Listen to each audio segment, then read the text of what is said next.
Revenue is extremely important for every producer, क्योंकि revenue पे depend करता है प्रॉफिट का गेम। और ये वाला चैप्टर हम 3 अलग मार्केट फॉर्म्स के लिए रेवेन्यू को डिफाइन कर रहे हैं। यानी हम समझ रहे हैं कि परफेक्ट कंपटीशन में, मोनोपोली में और मोनोपोलिस्टिक कंपटीशन में रेवेन्यू का गेम क्या होता है। आज के वीडियो में हम 2 मार्केट फॉर्म्स यानी मोनोपोली और मोनोपोलिस्टिक कंपटीशन पे फोकस करेंगे। विल अंडरस्टैंड कि AR यानी प्राइस कैसे बिहेव करता है इन मार्केट फॉर्म्स में, और मार्जिनल रेवेन्यू कैसे बिहेव करता है, टोटल रेवेन्यू कैसे बिहेव करता है, ये सब की डिटेलिंग आज की इस वीडियो में। Welcome everyone, you guys are watching Eco World Digital Classes and this is micro economic series for standard 11th. I am doing chapter number 8, I think. It's not 8, I think it's 9, sorry, it's chapter number 9, revenue. And like I said, हम monopoly समझेंगे कि monopoly का market form क्या है, फिर monopolistic competition समझेंगे और इनके कुछ बेसिक डिटेलिंग आज की वीडियो में कवर करेंगे। Okay, so let's begin. देखो, पहले तो ये बात मैं पहले भी क्लैरिफाई कर चुकी हूँ, but let me just reiterate this. What is a market form? एक मार्केट फॉर्म क्या होता है? तो क्या होता है ना, कंज्यूमर्स और प्रोड्यूसर्स अलग अलग तरीके से बिहेव करते हैं सर्टन कमोडिटीज़ में, सर्टन मार्केट्स में। तो हम इकोनॉमिक्स में ना उनको कैटेगराइज कर देते हैं। हम कह देते हैं देखो, जहाँ एक अकेला सेलर है ना और बहुत सारे बायर्स हैं, हम उस वाली मार्केट फॉर्म को मोनोपोली कहते हैं। या ऐसा मार्केट फॉर्म जहां बिल्कुल एक ही जैसा प्रोडक्ट है जिसमें 19-20 का भी फर्क नहीं है, वो वाला मार्केट फॉर्म जहां बहुत सारे सेलर्स हैं but they are selling a homogeneous product, वो हम परफेक्ट कंपटीशन बोलेंगे। और एक ऐसा मार्केट फॉर्म जहां बहुत तगड़ा कंपटीशन है, प्रोडक्ट्स डिफ्रेंशिएटेड है, मतलब एक जैसे नहीं है, बिल्कुल अलग अलग है और इसीलिए कंपटीशन ज़्यादा है, बहुत सारे सेलर्स, बहुत सारे बायर्स हैं, दैट्स मोनोपोलिस्टिक कंपटीशन। अब अगर तुम मेरी बातों पर ध्यान दो, मैंने क्या कहा, अलग अलग behaviour patterns of producers end of consumers, और उसके बेसिस पे 4 अलग अलग मार्केट फॉर्म्स निकाले गए हैं, जिनमें से चौथा ओलिगोपोली हम मेन मार्केट फॉर्म्स में करते हैं, बट वो इस साल, सिर्फ इस साल सिलेबस में नहीं है। ओके, तो चलो, अब जब तुम रेवेन्यू की बात करते हो तो ऑब्वियसली तुम्हारा रेवेन्यू तुम्हारे मार्केट से इन्फ्लुएंस्ड है।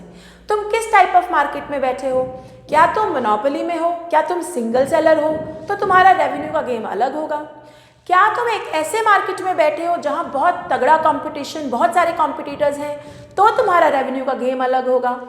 इसी कारण से the chapter is read from different market forms point of view. तो परफेक्ट कंपटीशन को अलग पढ़ रहे हैं, we are doing monopoly in a different manner and we are doing monopolistic competition in a different manner, ठीक है ना। क्योंकि रेवेन्यू मतलब तुम्हारा सेल कितना हुआ। अगर तुमने 100 यूनिट्स बनाए, हर यूनिट को 10 रुपये पे बेचा, तो तुम्हारी टोटल सेल प्रोसीड्स कितनी है? 1000। अब ये डिपेंड करता है तुम्हारी प्राइस पे यानी AR पे, और जो प्राइस है वो फर्दर डिपेंड करती है कि आप किस मार्केट फॉर्म में बैठे हुए हैं। You are getting my point? तो चलो अब समझते हैं पहला मार्केट फॉर्म जो आज की वीडियो में करना है, which is monopoly. Monopoly comes from the word monopoly. Mono means अकेला, एक अकेला बेचारा सोल्जर चला हुआ है। So monopoly is a market form जहां सिंगल सेलर होता है, एक सेलर होता है और बहुत सारे बायर्स होते हैं। अब आसानी से कई बार बच्चों को समझ ही नहीं आता, लेकिन आप मोनोपोली कहीं भी देख सकते हैं। एग्जाम्पल के तौर पे Indian railways is a government monopoly. अब जब मैंने ये बात बोली, साथ ही मैं ये बात बोल रही हूँ कि इंडियन रेलवेज का कोई कॉम्पिटिटर तुम जानते हो देश में है? कोई प्राइवेट प्लेयर, कोई और रेलवेज इंडिया में चलती हूँ? नहीं ना, सरकारी है इंडियन रेलवेज, गवर्नमेंट चलाती है और एक ही सेलर है, देयरफॉर इट्स अ मोनोपोली। है सरकारी, it's government monopoly, but it's a monopoly. अब मोनोपोली कहीं भी हो सकती है। आपके गली कॉर्नर में एक कमोडिटी को बेचने वाला एक ही दुकानदार है पूरे एरिया में, तो वो मोनोपोली की तरह बिहेव करेगा, यानी उसके पास पावर होगा to set his own prices. तो मोनोपोली क्या है? मोनोपोली वो मार्केट फॉर्म है जहां एक सेलर है, बहुत सारे बायर्स हैं, और क्योंकि एक ही सेलर है, वो राजा है, he is the price maker. What is a price maker? Price maker का मतलब है जो सेलर है उसके पास कंप्लीट कंट्रोल है उसकी प्राइस पे, वो जो मर्जी अपनी प्राइस सेट कर ले। अब कई बार बच्चे पूछते हैं कि अरे मैम, प्रोड्यूसर ही तो प्राइस सेट करता है, तो मोनोपोली में क्या अलग है? यू आर राइट, प्रोड्यूसर ही प्राइस सेट करता है हर कमोडिटी का, बट प्रोड्यूसर अपनी मार्केट को इग्नोर करके प्राइस नहीं सेट कर सकता। अगर मैं एक ऐसे मार्केट में बैठी हूँ जो हाईली कॉम्पिटिटिव है, हाईली इलास्टिक है, यानी बहुत कंपटीशन है, तो मैं बहुत ज़्यादा हाई रेट नहीं रख सकती, मारी जाऊंगी, है ना। सिमिलरली अगर मैं परफेक्ट कंपटीशन में बैठी हूँ, वो तो तगड़ा ही कंपटीशन है, सारे ही एक चीज़ बेच रहे हैं, तब तो मैं रेट बढ़ा भी नहीं सकती, घटा भी नहीं सकती। तो बचा क्या? सीन क्या है, मोनोपोली में आप राजा हैं, you're a single seller, you can do whatever you want to do with your prices, क्योंकि कोई कंपटीशन नहीं है, आपका जो कंज्यूमर है वो कहीं और नहीं जाने वाला। इसी कारण से in a monopoly a seller is a price maker. याद रखेंगे? ग्रेट। अब आओ आगे, अब अंडरस्टैंड करते हैं कि इस मार्केट फॉर्म का AR या प्राइस और TR कैसे बिहेव करता है। Let's understand this. देखो, आउटपुट 1 2 3 4 5 6 7 8 9, AR या प्राइस 10 9 8 7 6 5 4 3 2, और TR कैसे निकाला? AR इंटू Q करके। तो 10 18 24 28 30 30, देख रहे हो? अब सवाल ये उठता है, और ये सवाल आपके दिमाग में अभी तक आ जाना चाहिए था कि अगर जो मोनोपोलिस्ट है वो प्राइसेस को कंट्रोल करता है, तो भाई ऐसा क्यों है कि उसकी प्राइसेस घटती जा रही हैं? वो कम रेट पे क्यों बेच रहा है? ओके, नाउ इसको मैं एग्जांपल से समझाती हूँ। मान लीजिए आपके एरिया में एक शॉप है जो कॉस्मेटिक्स बेचती है, and it's the only shop in your area, so it is behaving like a monopoly, है ना। अब मान लो कोई चीज़ है जो आपको पता है 150 की है, बट वो 300 की बेच रहे हैं, फाइन इनफ। आप सोच रहे हैं कि ठीक है यार, 150 की चीज़ 300 की बेच रहा है, मोनोपोलिस्ट है, सिंगल सेलर है, कोई बात नहीं, बेचने दो। बट व्हाट इफ वो वही 150 की चीज़ 1500 की बेचे, तो क्या होगा? क्या खरीदोगे? बिल्कुल नहीं खरीदोगे। तुम कहोगे अपने को चाहिए ही नहीं लिपस्टिक, छोड़ो परे, 150 की चीज़ 300 की तो मैं खरीद सकती हूँ, बट मैं 150 की चीज़ 1500 की नहीं खरीद सकती। इतनी भी लूट नहीं मची हुई है कि नहीं? कहने का क्या मतलब है? Even a monopolist knows, monopolist जो सेलर होता है मोनोपोली में, उसको कहते हैं, एक मोनोपोलिस्ट को भी इतनी समझ है कि ज़्यादा लूट पाट मचा के, एक्सट्रीमली एग्जॉर्बिटेंट प्राइसेस करके मैं थोड़ा प्रॉफिट तो कमा लूँगा, लेकिन वो लंबे समय तक चलेगा नहीं और मेरा कस्टमर बेस टूट जाएगा। फायदा तो इसी में है ना। रेवेन्यू कब बढ़ता है? जब नंबर, या तो रेट बढ़ा दो, या तो प्राइस बढ़ा दो, या फिर नंबर ऑफ कस्टमर्स बढ़ा दो। अब प्राइस बढ़ाने की तो एक लिमिट होती है ना, एक लिमिट तक ही आप प्राइस बढ़ा सकते हो, लेकिन कस्टमर्स तो आप बढ़ाते जा सकते हो if you reduce your prices. Sir बस इसीलिए मोनोपोलिस्ट अपनी प्राइसेस को कम करता है in order to increase his total revenue. अब अगर तुम ध्यान दो, प्राइसेस तो कम हो रही हैं, लेकिन टोटल रेवेन्यू बढ़ता जा रहा है, और यही मोनोपोलिस्ट चाहता है। तो monopolist even though he is a price maker, वो प्राइसेस जितनी मर्जी सेट कर सकता है, लेकिन अपना फायदा, अपना कस्टमर बेस बढ़ाने के लिए he keeps on lowering his prices. So if I ask you a question, why does a monopolist lower his prices in spite of the fact that he is a price maker? तो आपका answer होगा, in order to sell more, in order to have more customers, he reduces his prices, ताकि उसका total revenue बढ़े और वो business में long run तक बना रहे। क्लियर है? समझ में आ गया? ओके।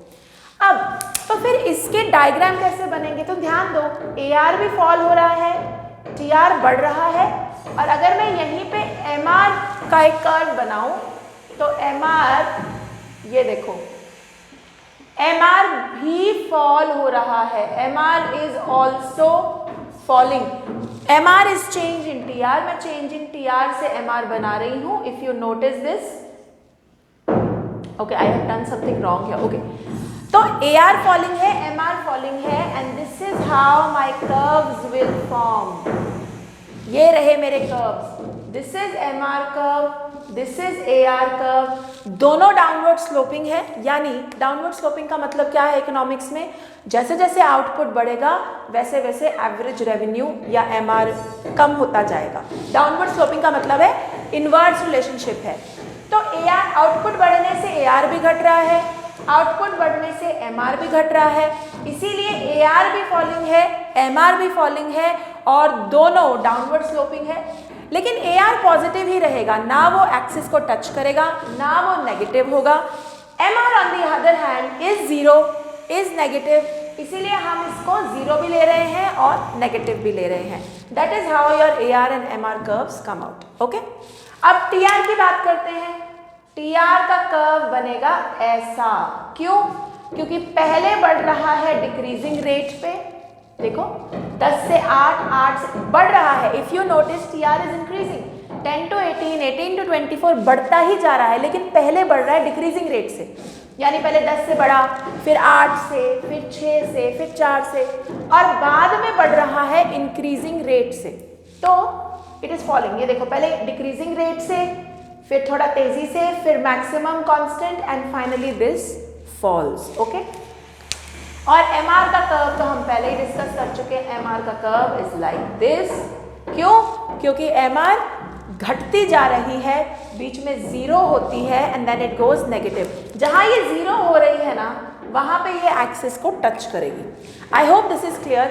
मैं इनके डायग्राम्स को और इनकी रिलेशनशिप्स को एक अलग वीडियो में डिटेल में करूंगी। फिलहाल के लिए आपका ये समझना जरूरी है कि monopoly as a market form क्या है और इसमें प्राइसेस ऐसी क्यों है। क्लियर है? यहां तक क्लियर है? Great. Now let's move forward to next market form which is monopolistic competition. अब ये क्या भला है? देखो, तुमने कभी नोटिस किया है अगर तुम मार्केट में जाओ, कितने टाइप के सोप ब्रांड्स, कितने टाइप के शैम्पूज हैं? बहुत सारे, तुम बोलोगे अनगिनत। Now that is a monopolistic competition. Monopolistic competition वो मार्केट फॉर्म है जहां एक ही प्रोडक्ट के बहुत सारे वेरिएशंस अवेलेबल हैं, क्योंकि इस मार्केट फॉर्म में large number of sellers and large number of buyers होते हैं, यानी तगड़ा कंपटीशन है। तो कंपटीशन से बचने के लिए क्या रास्ता है भाई? अपने प्रोडक्ट को दूसरे से अलग दिखाओ। तो कहो हमारे साबुन में दूध है, कोई कहेगा हमारे साबुन में ग्लिसरीन है, कोई कहेगा हमारा साबुन तो चंदन से बना है। साबुन का बेस सेम है, but they are differentiating it because as a consumer वो चाहते हैं, एज अ प्रोड्यूसर वो चाहते हैं कि कंज्यूमर अपने दिमाग में लक्स को डव से डिफ्रेंशिएट करे। Now that is a monopolistic competitive market. ठीक है, ऑब्वियसली इस मार्केट फॉर्म में जो सेलर है ना, वो प्राइस अकेला नहीं डिसाइड कर सकता। He is a partial price controller. कुछ प्राइस उसके हाथ में और कुछ मार्केट को देखते हुए प्राइस सेट करना पड़ेगा। कंपटीशन तगड़ा है तो प्राइसेस धीमे धीमे कम करनी पड़ेंगी अगर बाकी कॉम्पिटिटर से लड़ना है तो। इसीलिए अगर तुम नोटिस करो, इसका जो प्राइस है ना 0.5 से कम हो रहा है, 10 से 9.5, फिर 9, फिर 8.5। क्यों?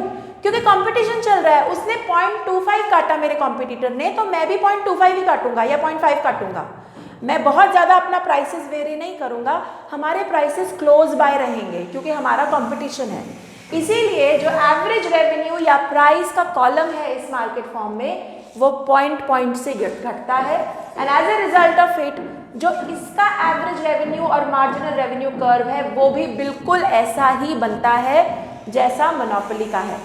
मोनोपोली का AR और MR कर्व डाउनवर्ड स्लोपिंग है, जिसका सीधा मतलब है कि जब भी आउटपुट बढ़ता है ये कर्व्स फॉल करते हैं। मोनोपोलिस्टिक कंपटीशन में भी यही है।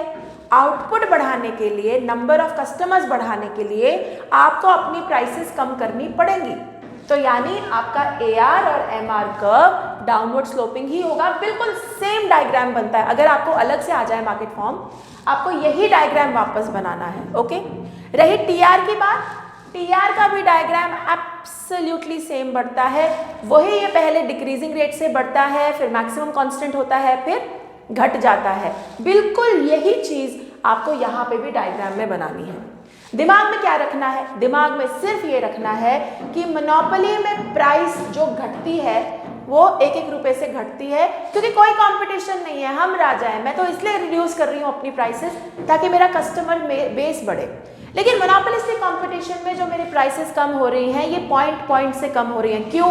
क्योंकि मेरे 10 कॉम्पिटिटर हैं और मैं हर किसी को देख के अपना प्राइस कम कर रही हूँ। अकॉर्डिंगली मेरा AR या एवरेज रेवेन्यू इम्पैक्ट होगा और तभी मेरा टोटल रेवेन्यू भी इम्पैक्ट होगा। ठीक है, आई होप आपको basics of AR, MR and TR in these market forms clear है।